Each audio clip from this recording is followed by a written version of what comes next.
प्रिय बच्चों,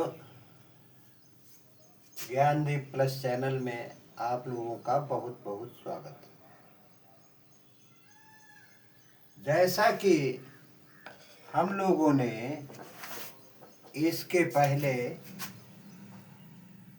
पिम्पी लोगों के यानी अमेजन और जायरे के लोगों का जिन्हें लोग पिम्पी नाम से पुकारते हैं, उनके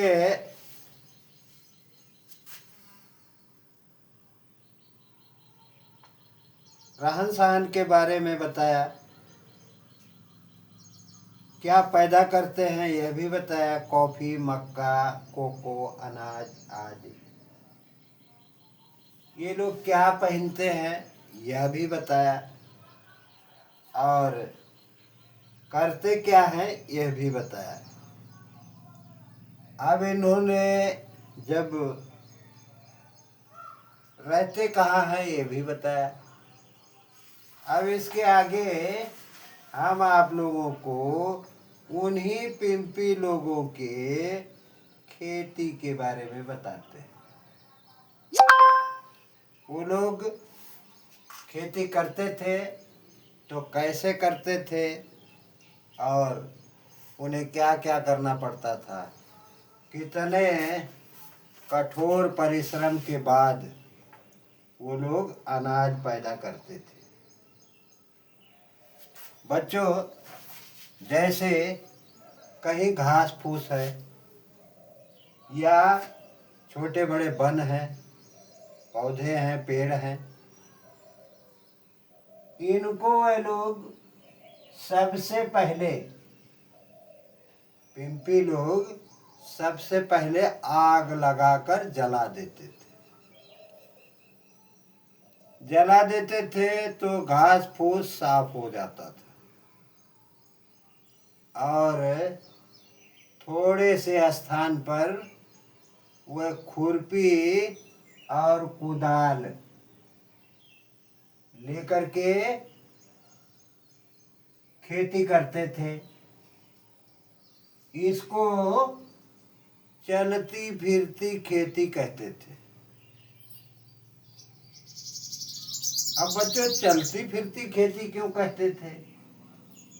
स्थान तो एक ही था, लेकिन ये चलता फिरता कैसे था? यह चलता फिरता इसलिए था कि जब साफ की गई जमीन पर 6-7 वर्षों तक उत्पादन किया जाता था, खेती की जाती थी, तो उसकी उत्पादन क्षमता कम हो जाती थी। भूमि की उत्पादन क्षमता कम होने के कारण बच्चों अनाज स्वस्थ और ज़्यादा नहीं पैदा होता था, यानी उत्पादन शक्ति कम होने के कारण, यह क्षीण होने के कारण यह उत्पादन या भूमि कम देने लगती थी। तो क्या करते थे, वह थोड़ा और आगे जा कर के या इधर उधर जमीन की तलाश करते थे, और फिर उसी प्रक्रिया से आग लगाकर घास फूसों को जलाना, पेड़ पौधों को नष्ट करना, और पुनः उसी कुदाल और खुरपी से खेती करना।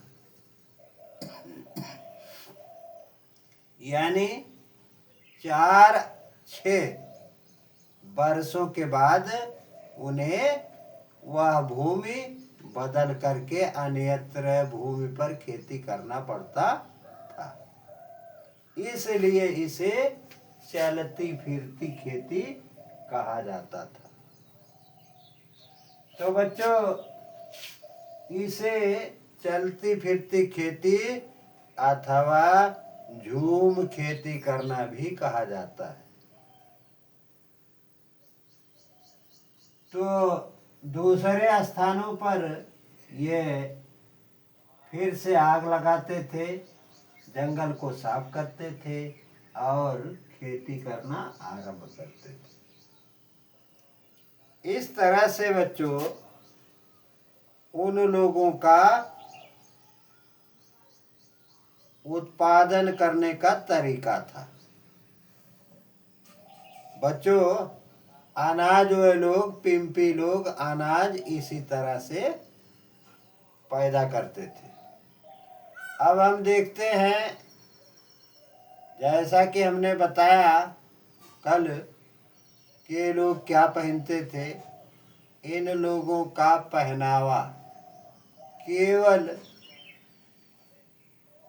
पेड़ पौधों की छाल और पत्तियां थी। बाकी ये लोग बिना वस्त्र के रहते थे। वस्त्रों का ज्ञान इन्हें नहीं था। बच्चों इस तरह से धीरे धीरे विकास हुआ।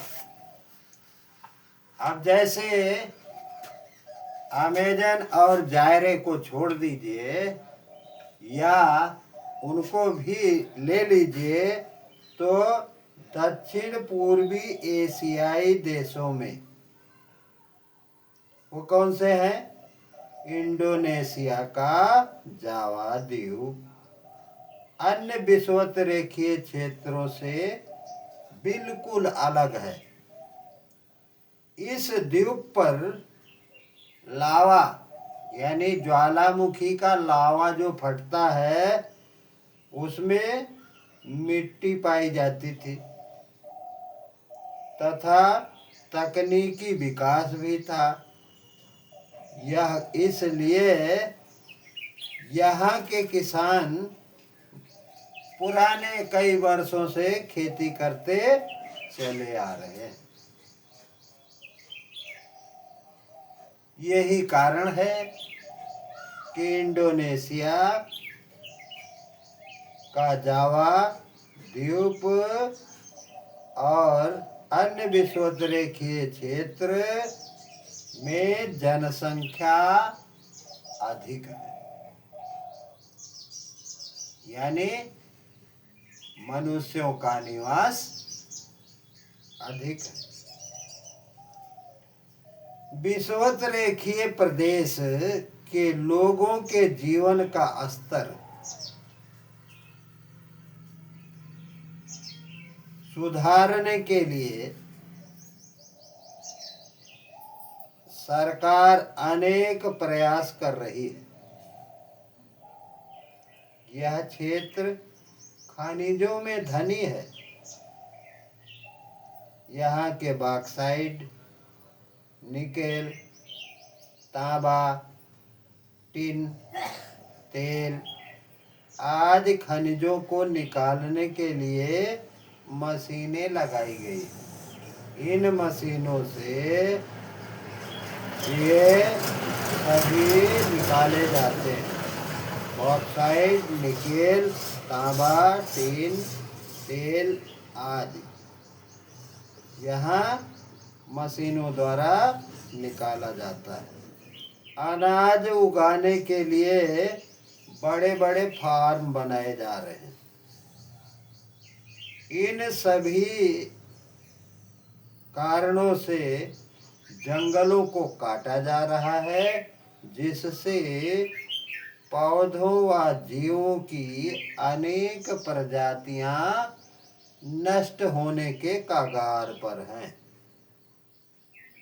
यह स्थिति हमारे या मनुष्यों के जीवन के लिए, पर्यावरण के लिए बहुत ही हानिकारक है।